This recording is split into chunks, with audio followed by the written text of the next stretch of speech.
it is a huge privilege and honor to have Lynne Segal with us tonight. Lynne is a writer and activist who arrived in London over 50 years ago from Sydney, Australia, just when the women's liberation movement was kicking off. She was soon engaged in diverse campaigns for justice, equality, and social inclusion. These provided the motivations for her writing, moving on from contributions to alternative feminist and left magazines to publishing many books, beginning with Beyond the Fragments, Feminism and the Making of Socialism, and writing her last few books, Making Trouble, Life and Politics, Out of Time, The Pleasures and Perils of Aging, Radical Happiness, Moments of Collective Joy, The Care Manifesto, which was co-authored with the Care Collective, and her latest book, Lean on Me, The Politics of Radical Care. For over 2 decades, she has also been involved in several Jewish groups working for peace in Israel and Palestine, beginning with Jews for Justice for Palestinians. It is such an honor to have you, Lynne, and so I'll hand it over to you. Also, I'm in London if anyone hears that siren behind me, so please forgive me, right at the perfect time. So I'll pass it over to Lynne so you don't have to hear that anymore. Thank you so much. Thank you, Cassandra, and thank you, Mick and others for inviting me. I think there is, I hope, a lot of work between my interest in care and yours in therapy and social change, but I'm not a therapist. But as hopefully some of you may know, I've now been writing and talking about the politics of care for many years, and there are obvious links with therapeutic interests in social change. But recently I find that it's getting more and more challenging talking about care. When I began discussing how to broaden and politicize our notions of care, I never expected to be living in what I see as such dark times as today. Times that in parts of the world, and parts of the world I care very much about, are the very nemesis of care. Indeed, as a Jewish activist who has long worked for peace in the Middle East, I find it gets harder to talk in any composed way about anything right now, even care for ourselves, care for each other, care for the world, in such traumatic times, as Brecht memorably wrote back in 1939, forced to flee his homeland when the Nazis came to power. Even to talk about trees is almost a crime because it entails silence about so many misdeeds. What many fear is that we're heading back towards those times again. Next slide. Too much silence, such appalling misdeeds. Western governments still, I think it's the next slide after that. Yes, Western governments still refusing to act seriously to try to prevent Israel's apocalyptic violence in Gaza following the unexpected atrocity of Hamas on October the 7th with the brutal massacre in southern Israel and over 200 hostages taken to Gaza. Netanyahu's immediate declaration of war on Gaza, however, has resulted in quite unprecedented bombing for almost 9 months now, leaving no safe space at all for civilians anywhere in Gaza, not even Rafah, nowhere, with tens of thousands of Palestinians killed, many buried or burnt alive, hundreds of thousands injured, 2 million displaced and destitute, more than half of them children, buildings flattened, infrastructures gone, those left alive, all homeless, shattered, and many starving to death. The lack of Western action to prevent this extremity of violence is simply quite unparalleled in my lifetime. In the face of such unspeakable suffering, it is devastating to see one social media trend in Israel with people joyfully dressing up to mock Gazan deaths, agony and loss. So not care and concern, but incitement and derision spreads total inhumanity among many of the perpetrators of this spectacular violence, though some Israelis, of course, object and demonstrate frequently. For me, it creates inexpressible grief, so I can only repeat that these simply are the darkest times I've known in my life. Next slide. Indeed, the only relief I find nowadays is marching on the streets, demanding a ceasefire. Moments of hope, practices of care arise when solidarity is at its highest. It's then that distances collapse between young and old, young and old together, mostly strangers to each other, with women in headscarves, children with Palestinian flags, Jews with our badges of identity. Here we are, all together, knowing that nothing bad can happen when not violence, but solidarity and care are the transcendent emotions. Next slide, please. Meanwhile, although violence in Gaza is by far the worst catastrophe right now, it's not the only darkness on the horizon. Across Europe and beyond, we're witnessing a troubling rise of the far right. We've seen the success of Geert Wilders' right-wing populist party for freedom in the Netherlands. Italy is headed up by the far-right government of Giorgia Meloni. Despite recent elections in France, Marine Le Pen's her national party is still extremely popular. And we've seen the right come to power, even in once solidly social democratic Sweden, while the far-right alternative for Germany, AfD, is increasingly strong.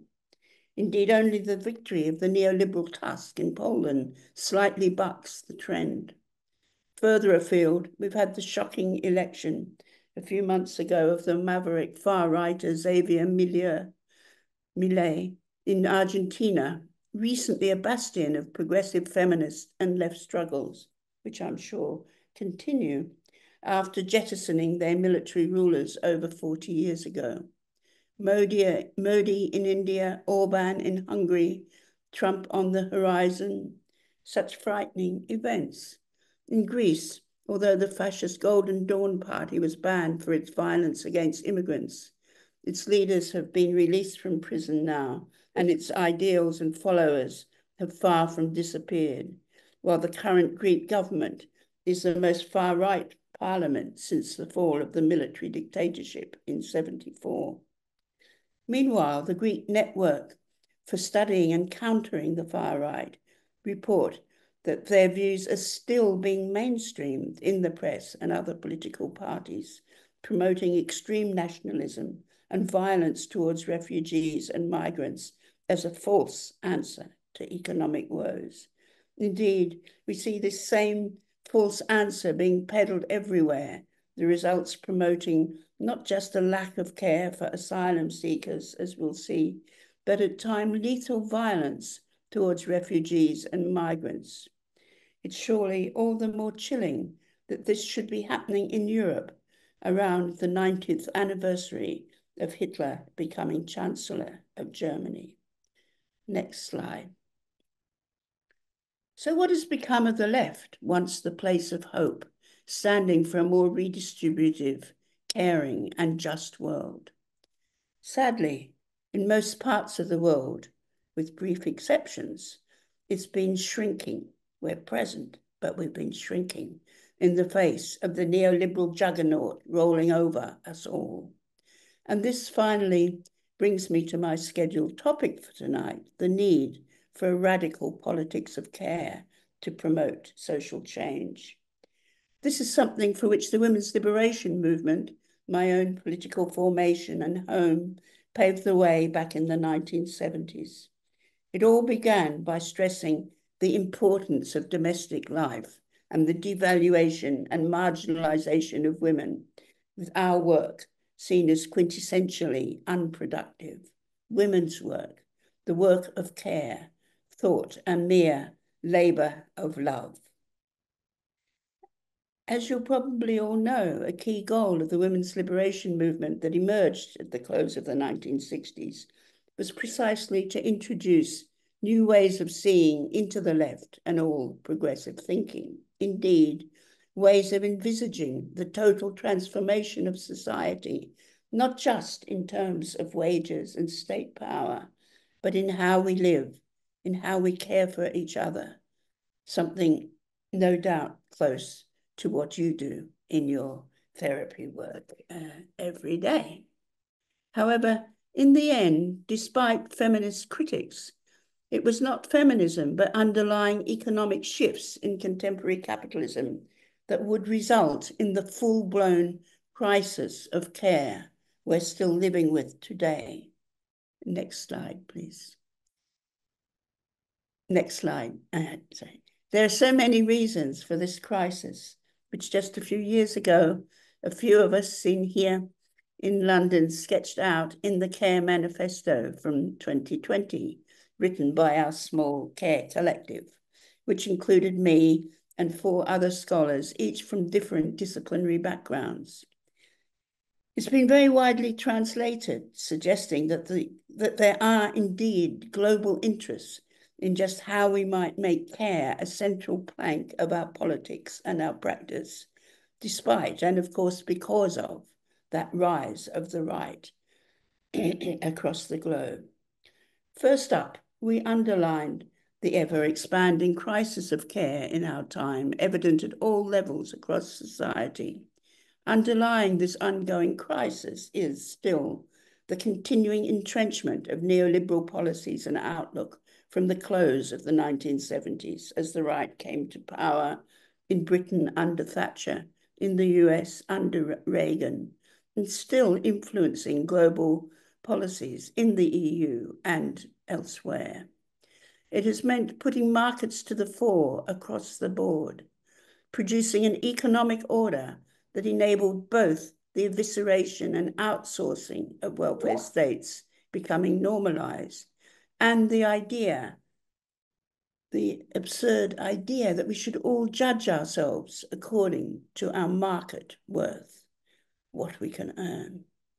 So, where can we even begin trying to combat the devastating neglect and greed we've seen in the wake of this prioritizing of markets and maximization of profits, when only the very opposite agenda can begin to shift us out of so much wreckage which I'm sure many of you deal with daily.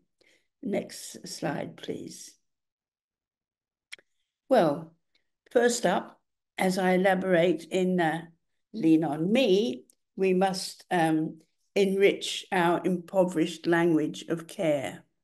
As many feminists, including Joan Tronto, whom perhaps some of you've heard of and others have been arguing for almost 4 decades now, care is not only the hands-on care of directly looking after the physical and emotional needs of others, crucial as that is, where we could also place therapeutic engagement.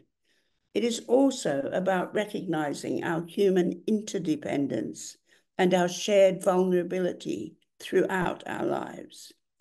And it's about understanding our ever greater global interdependence, which means caring across borders, caring for refugees, seeing the causes of people needing to seek shelter elsewhere. For surely, if the COVID crisis, the COVID pandemic, which is still continuing, has taught us anything, it has underlined this global interdependence. Care, then, we can say, involves whatever enables us all to live and to flourish along with the world we inhabit.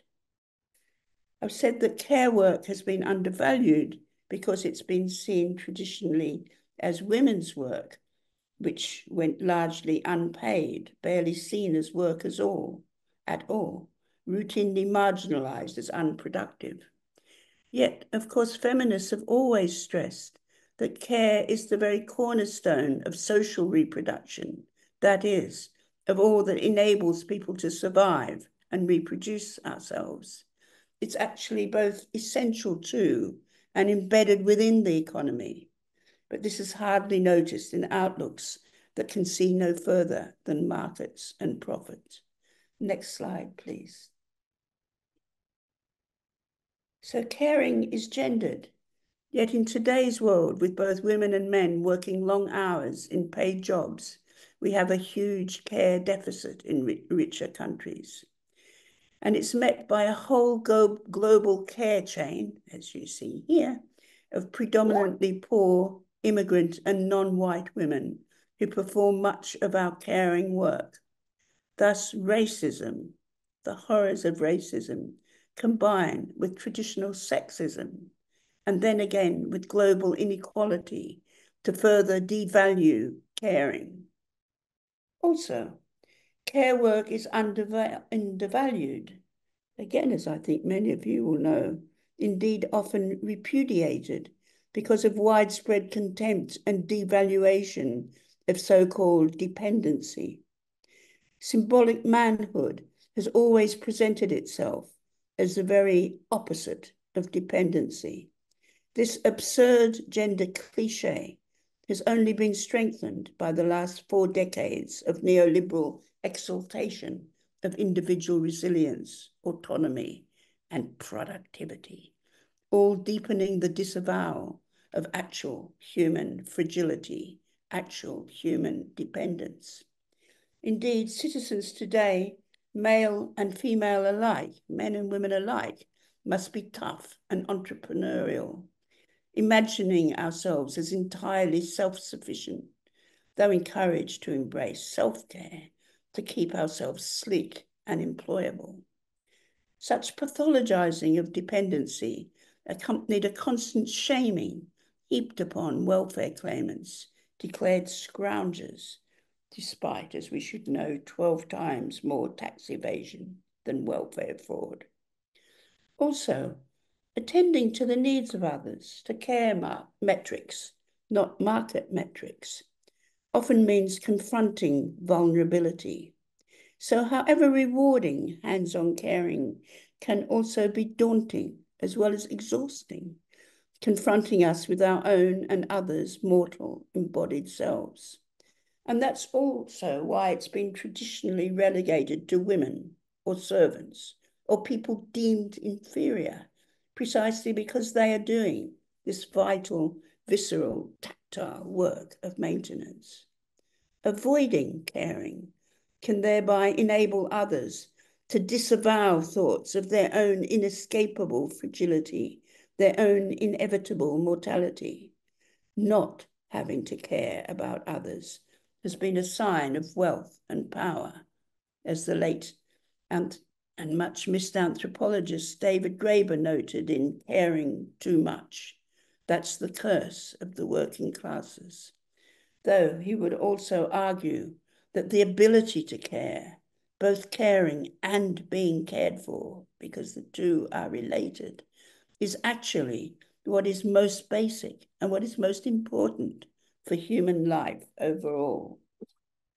So it's precisely because of these complexities and challenges of care, because of the very mixed emotions caring may involve, that we need to fight for all the necessary social infrastructures and resources to enable and assist us in the work of caring, and not restricting that to any two-child policy, the biggest cause of child poverty here. We also need to value not only immediate family life, we need to value that, but also our own queer and alternative kinship networks, along with rebuilding and revaluing all our caring professions, rebuilding our communities, and caring for, not plundering the environment. The next slide, please. This is because far from public spending creating pathologies of dependency, as the political right want to say, the very reverse is true. They don't point in opposite directions at all.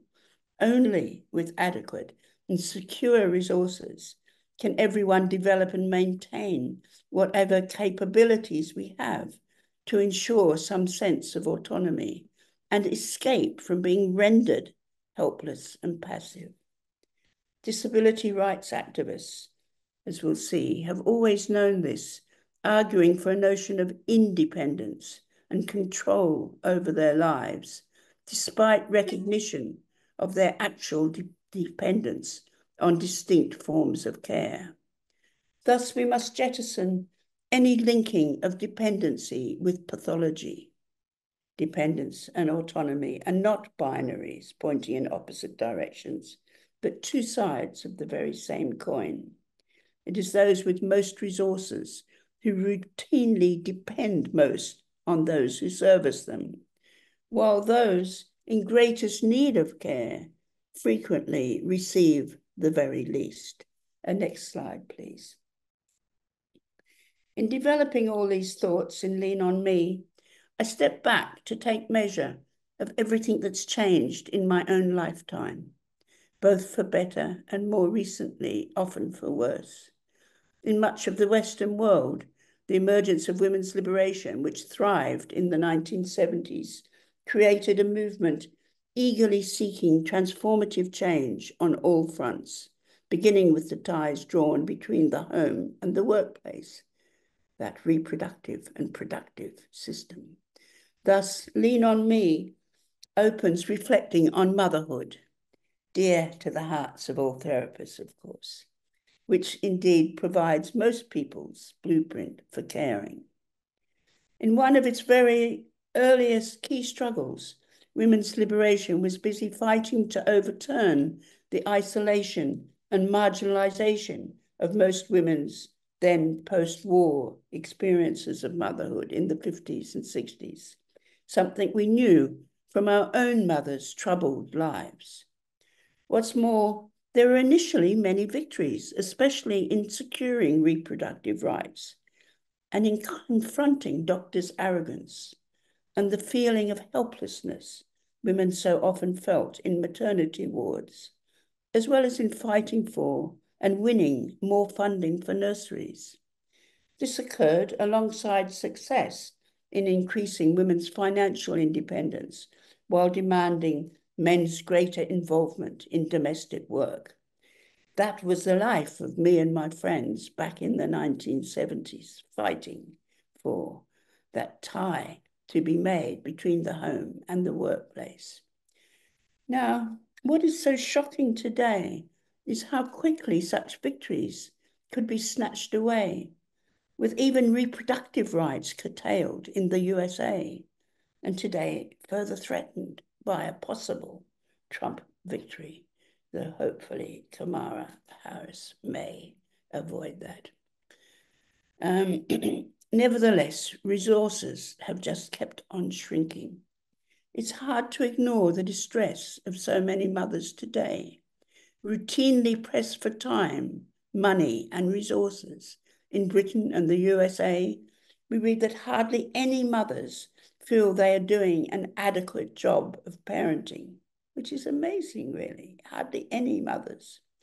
As Shani Orgad, for example, researched recently, even affluent stay-at-home mums, so wealthy mums with wealthy husbands, mention constant anxieties raising children in our ultra-competitive world, while displaying that same sense of isolation and exclusion from society that mothers in the 1950s once expressed.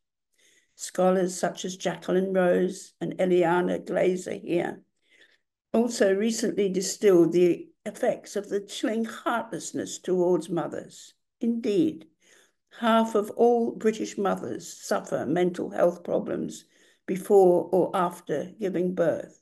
What extraordinary figures. And again, 50% of new mothers report chronic loneliness, and suicide is the leading cause of death for mothers during their baby's first year. Amazing statistics. Next slide, please.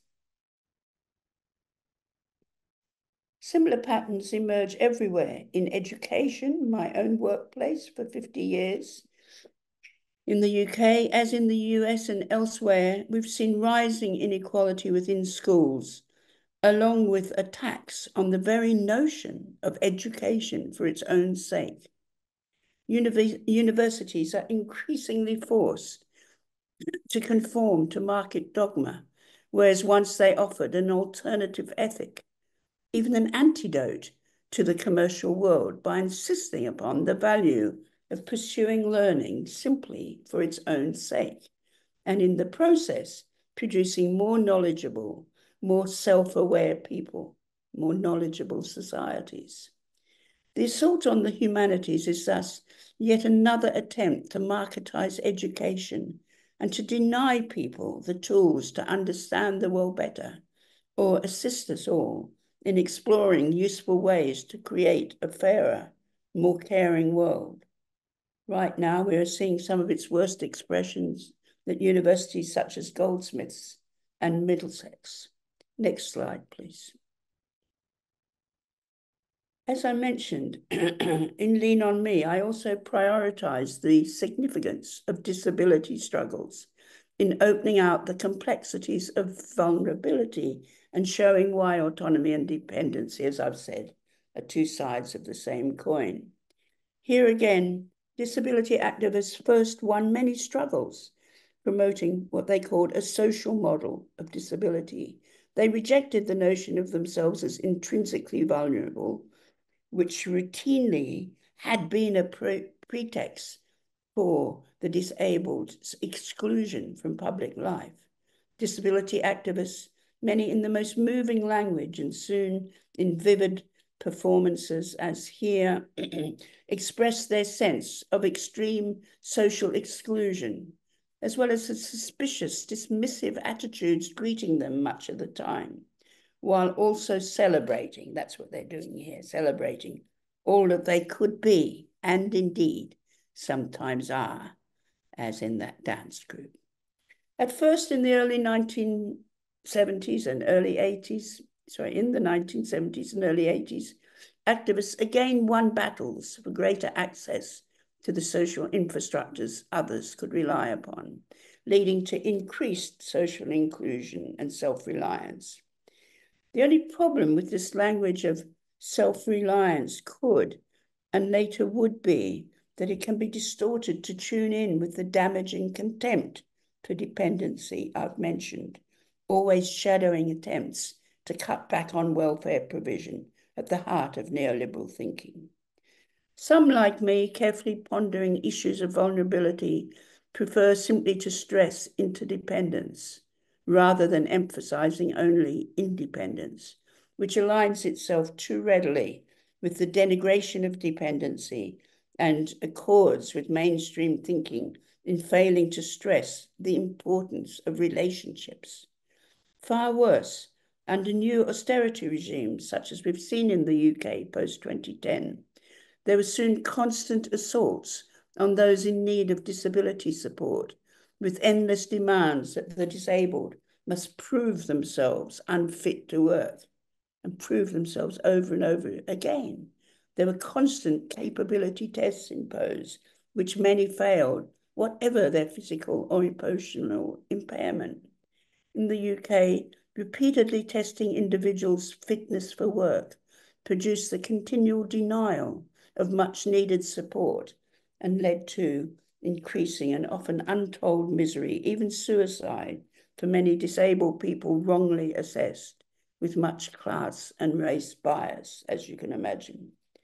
We've yet to see if our new Labour government will change any of this. They certainly have a long way to go from anything they've so far suggested. Next slide, please.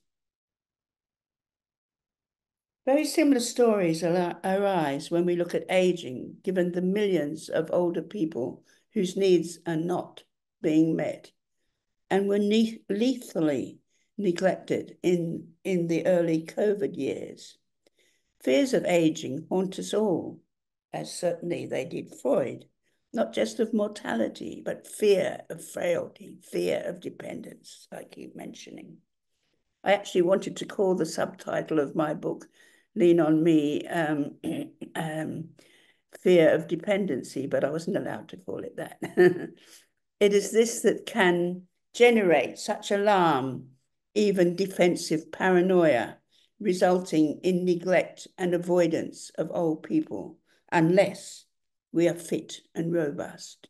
So much stigma faces old people, above all old crones, that is, old women, that it can undermine our sense of who we are and our place in the world. Many older people routinely confront loneliness and neglect in old age, devoid of responsive care and empathy. Indeed, Age UK reports that 500,000 older people rarely see anyone at all throughout a week, or perhaps only once a week, while poverty, race, and ethnicity again play a big role in producing deprivation in the elderly. For some time now, I've been trying to use my own experiences, I'm in my 80s, to battle ageism. Yet at present, the overall care for the elderly remains abysmal. Today, it all ties in with that privatisation of the public sector, which in the UK has meant the financialisation of care homes and the outsourcing of public care provision, creating big profits for the global few, while leaving many simply unable to pay for the essential care they need. Meanwhile, underpaid care workers lack the time or resources to care adequately. Here again, we see care ethics completely at odds with market ethics. Indeed, as one Tory MP admitted, it all incentivises poor care, low wages, and neglect, with little regard for the people it is supposed to be looking after. Let's hope Labour might try and tackle some of that. In the end, it's hard to focus on any one area of neglect when wherever we look, we see others. In my book, I also address the harms of our prison system, which is all about inequality and the missing place of care in our societies overall, as stressed by the anti-prison movement. Given the role of entrenched racism, the anti-prison movement sprung up first and foremost in the USA, with voices like that of Angela Davis, I should have had a photo of her, merely the most familiar. And ever since, it's been Black people who've been in the forefront of connecting our appalling prison system and its ties to the lack of care overall. Next slide, please. The cruelties of our time are, of course, also writ large in the neglect and abuse of asylum seekers, with the UK, like Europe overall, completely failing to tackle this problem. Indeed, official hostility towards asylum seekers is evident globally. The bodies of refugees now carpet the Mediterranean, turning it into the world's largest burial ground, following the reluctance of British and European states to rescue migrant boats in trouble. The former British government's shameful attempts to deport refugees to Rwanda has rightly been described as treating them like human waste, along with the refusal to understand or any interest in what drives people to seek shelter elsewhere. Yet, despite all the complicity with racism that often guides government policies, there's also much care and solidarity evident from many battling to assist asylum seekers. In her collection, the new internationalists from 2020, for instance, my friend Sue Clayton, from which this slide is taken, collects reflections from some 60 activist volunteers out of many thousands she knows, explaining their work in countering the inhumanity towards asylum seekers. Clayton herself worked to assist many children she found stranded in the Calais jungle, managing to get many to Britain. They were entitled to come here, but they couldn't get their documents processed. So that's all in her film, Calais Children, A Case to Answer. Other volunteers provide emergency aid for refugees or conduct sea rescues or help organise protests and advocacy in support of migrants. These activists also register the catastrophic failures of international NGOs, unable to do more than stand by as refugees are herded into oppressive holding grounds, waiting interminably for asylum applications to be processed. My own birthplace, Australia, was ahead of the game with its disgraceful asylum strategy, imprisoning refugees offshore for a while in the notorious Manus Island prison in Papua New Guinea. Manus Island Detention Centre, it was called. One inmate for many years was the Kurdish journalist Behrouz Boochani, fleeing persecution in Iran. After eventually gaining asylum in New Zealand after the most amazing trek, having extraordinarily, while in prison, managed to publish a book describing his ordeal, No Friend But the Mountain, Boochani now dedicates his life to helping empower marginalized people everywhere, aiming to rehumanize the dehumanized. Working with Australian Aboriginal peoples, for instance, Boochani emphasized the ties between refugees and Indigenous people, noting that we humans have no sanctuary except in mutual warmth and support. And next slide, please. Next slide. Yeah. And this brings me finally to governments' hitherto refusal to genuinely confront climate change. Here, indeed, it's crucial to value the resistance from Indigenous voices, as well as the terrible price they've paid, systematically murdered with impunity. In the UK, we know we're now living with polluted rivers, while aware of climate disasters around the globe. Yet as climate activists like George Monbiot and others have been illustrating for decades, our government primarily responds only to their largest backers. And who are they? Damaging fossil fuel producers. Today, of course, we have the maddening idiocy of those global COP meetings, sponsored by the UN, but occurring in places like Dubai and headed up by leading fossil fuel producers. Last year, it was the startlingly notorious Sultan Al-Jaber. Meanwhile, the UN Secretary General, who should be responsible for these COP meetings, but no doubt can't control them, calls all our government's lack of concern about fossil fuels a war on nature, senseless and suicidal. So, how to end when I could easily continue forever, as you can imagine? Well, only by re-emphasizing, like so many today, most prominently perhaps the philosopher Judith Butler, but actually most feminists or thoughtful writers in all our recent writing, who say that we must begin with that recognition of human interdependence on each other and on the planet we all inhabit, the planet, our only home, which we've been steadily destroying, as well as recognize our shared vulnerability, not just when disabled, not just in old age, but our shared vulnerability throughout our lives. Next slide. This entails derailing our current capitalist regime. Can Labour do it? I don't know.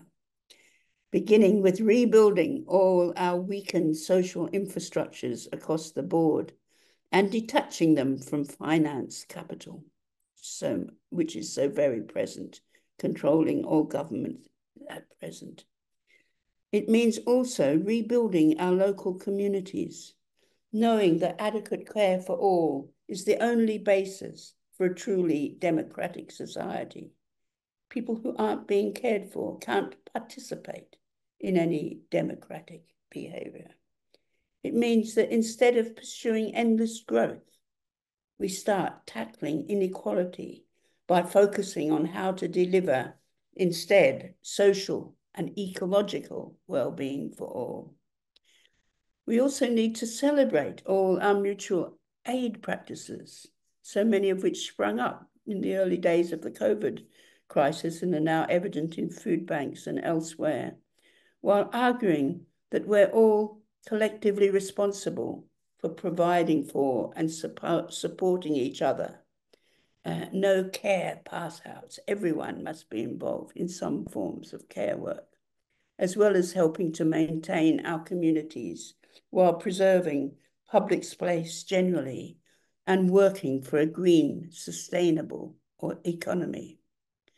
That becomes possible only once we fight for and win shorter working hours to enable us to do work, useful, caring work and supporting our communities, as well as a basic income for all things that some unions are currently highlighting, and not just Mick Lynch. Let me conclude then by suggesting that some sense of public engagement is necessary both for sustaining our confidence individually as well as for preserving any sense of our shared humanity. Such a shared humanity requires a cosmopolitan outlook, not an inward-looking one on our families, on our nation, but looking out to see what's happening out there in the world. Let's fight for mutual care, not just self-care, helping us to combat isolation and sometimes, at least, experience more joy together, whether in our protest movements or just in trying to help others when, in the end, all we have is each other. However, helping each other is never just an interpersonal affair. It also requires the harnessing of resources that only local authorities and national governments, regional and global networks can ensure. So it means as well, from our education systems, from the word go, trying to ensure, facilitate our ability to understand, relate to, and support each other, understanding ourselves, understanding each other, and understanding the world. So let me say finally, in my view, it also means that we will at all times find ourselves often working in and against the state, knowing we need it. Glad perhaps that we have a Labour government, certainly better than a Tory government, and also, though, that we must work to change it. Contradiction is the name for any progressive people in government, whether Labour, Green, or whatever, as we battle both to preserve, but also to improve and shift existing welfare priorities, making them more democratic, more accountable, engaging more people in providing them, as we do, in some of the extreme cases, as in our food banks and so on, but more people could be engaged in community work, in youth groups, in other work, were they to be prioritized and subsidized. So, to end where I began, the fact that our governments have been tolerating the ongoing genocide in Gaza suggests to me that unless we dramatically shift course to see and value our interdependence and to call for, increased welfare for all, then we're all going to end up doomed. And to prevent that, it is surely incumbent on us all to work in whatever ways we find possible. They may be small ways, they may be big ways, promoting a politics of care and hope and solidarity. Thank you.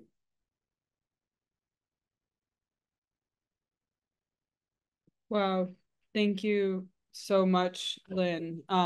It's remarkable how much ground you covered in that 50 minutes, and just a huge thank you. I think I was sat there in awe at the sort of intersectional representation that you brought to us of the sort of polycrisis that I would say is happening at the moment. You touched on so many different angles and yet still found a way to bring us back to a place of hope and really feeling empowered that no matter how big or small, there can be something done. So just very, very grateful to you. I've got a lot to think about. Yeah, lots of notes. There were a few questions in the chat, and also we have about just over 10 minutes left together. So I'm going to go back and find Sarah's comment that she put in there. So if anyone has any reflections, please put them in the chat. I'll try to get to them all. I'll pull them out and then pose them to Lynne. So the first one that came up from Sarah was, do you think the dark times we are in now, and I agree with you on this. Do you think that it is because the World War II generation, i.e., those who actually lived through World War II, are now dying out, that we are in such a terrible state globally?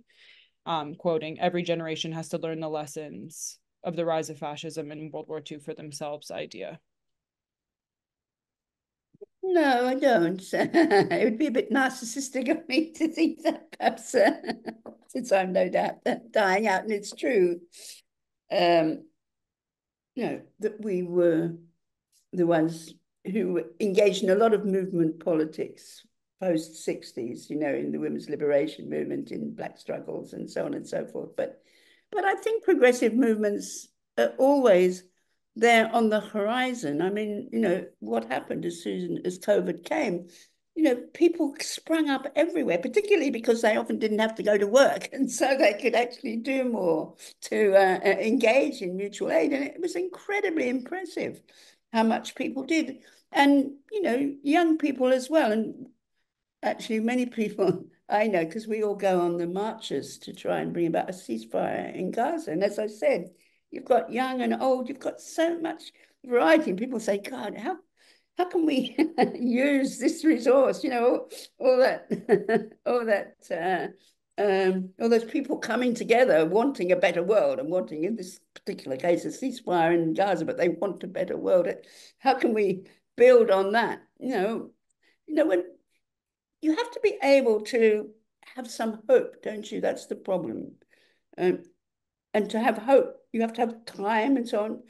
I think we have some really interesting trade union leaders, and no doubt just trade unionists. We have signs of people wanting a progressive world, and basically wanting to resist this absurd neoliberal agenda that we've been following for so long, that in which we're allowing all our resources, like we pollute our rivers, and who owns our water? China and France and so on. It's completely crazy, the idea that we can't look after our own resources, but we have to outsource them to profit. And then, profit is the only thing that's going to be considered, not who's using the resources and how to improve them. But no, I don't think it, I mean, COVID shook us up, didn't it? Other things will keep shaking us up. I mean, climate change is going to keep shaking us up, surely. You get the most amazingly courageous activities, don't you, from Just Stop Oil and so on. So no, I don't think it's going to go away. We just have to work out how we can support those engaged in most progressive activities, I think. Thank you, Lynne. Yeah, the climate activists are some to look to for bravery. I think, recent news of 5-year-long sentencing, etc., really just proves that they're onto something, I think, and they're actually really making the change, or making the waves that we want to see. I'm gonna just feed back a comment in the chat from Jane, who says, I found your comments on dependence and autonomy as a false binary fascinating. It seems evident and backed up by attachment theory that the more precarious our lives are, the more dependent we become. As our safety reduces and fear dominates, our attachment systems are activated and we become less autonomous. Basic income, safe housing would liberate so much.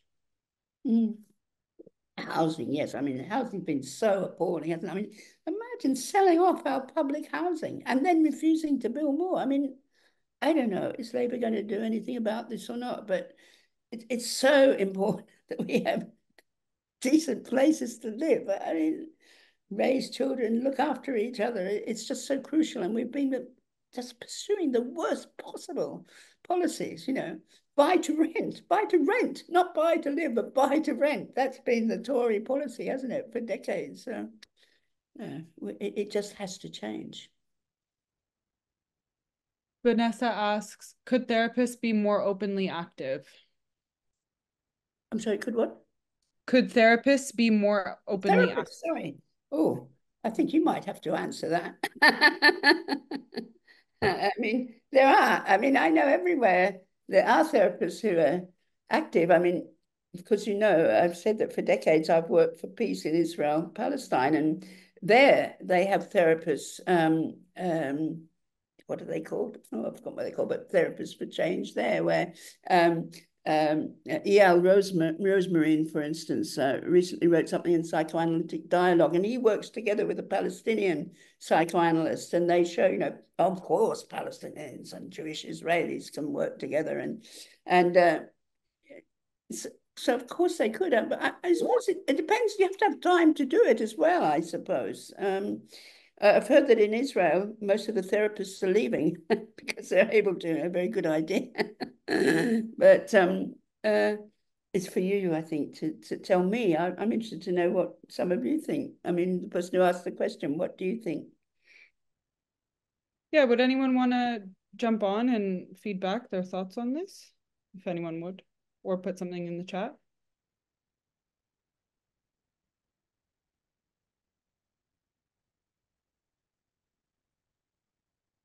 Elaine says yes, and if and where we can. Mick, please come in. Yeah, I mean, I think, Lynne, I was going to ask you that as well, whether there's anything specific that therapists can contribute. I think when you're talking about care, one thing that comes to mind is just understanding really what we mean by care. And there's a lot of work in some of the research that I've been doing around kind of therapeutic relational depth, shows for our clients just how important care is, and talking to clients about what it means to feel cared for. And clients saying things like it's something about mattering to somebody over and above a professional relationship, and kind of really going into phenomenologically that experience of deep care. I think there's something that as therapists we can help disseminate and share in terms of that relationality, because that is a part of the work we do. But I think, Lynne, it is a question. I mean, I loved your talk, and I think it does raise a question for all of us really about what do we do? Is that, I mean, certainly I think part of that for me is about activism and being involved in some, I.L. Rosemarin, who we spoke to last year, is doing some amazing work. It's good, yeah. But also, I think for me, what's also really interesting is the potential synergies between that therapeutic caring and that social caring that you're talking about, and that there's a richness there and a depth that I hope we can, partly, I guess this group is about kind of tapping into those complexities and those nuances, because I think that's where some of the really exciting kind of cutting edge thinking is. Yeah, I would, yes, that's quite right. And I'd just add to that. So care, we've said caring for, which is that hands-on relationship that often goes on in the clinic, but caring with and caring about and engagement with the world, that is a sign of mental health, really, engagement with the world, not just the one-to-one, but, looking around, it's also, most people are happier when they're more engaged with the world, aren't they? Not just, I mean, Freud said this too, not just worried about the gloomy tyrant of the self, but able to actually think how might, it sounds so Christian. I mean, how might we help others? But it's serious, helping others can be quite rewarding, or even though, of course, it can be quite demanding too. But it's looking out there at the world as well as inside that it seems to me is necessary, and that therapists just, I'm sure most of you are aware of it, but to think about that interdependence and even global interdependence. Thank you. I saw that Vanessa was saying if I can get unmuted, I'll come on and answer. So if you're still up for that, I'm not sure, Sebastian, if you can help us unmute Vanessa. Just wanting to make aware of the time. We have 3 minutes left. Yes, I wasn't able to unmute myself. Yes, I've thought about this for quite a few years, because for a lot of us, when we were training to be therapists, a lot of attention is paid to neutrality, to not directing the client, to not giving advice. And yet there are, and just hoping to pass things on through the mutuality of the relationship and the respectful relationship. But sometimes it feels like that's not enough, or that we could, still being careful, but we still could be saying, there are things you could do if you're interested, or have you thought about, we could be coming off the fence a bit more and helping to self-actualize sooner rather than waiting for people to self-actualize. Thank you so much, Vanessa. It makes me reflect and think about what therapists could do in terms of understanding local sort of signposting in their area to organizations or other grassroots initiatives that are going on outside the therapeutic space, that if it seemed relevant, you could just offer up to a client as an option if they wanted to engage with it. But yeah, just curious of how we could do more of that, still remaining within the ethical bounds, etc.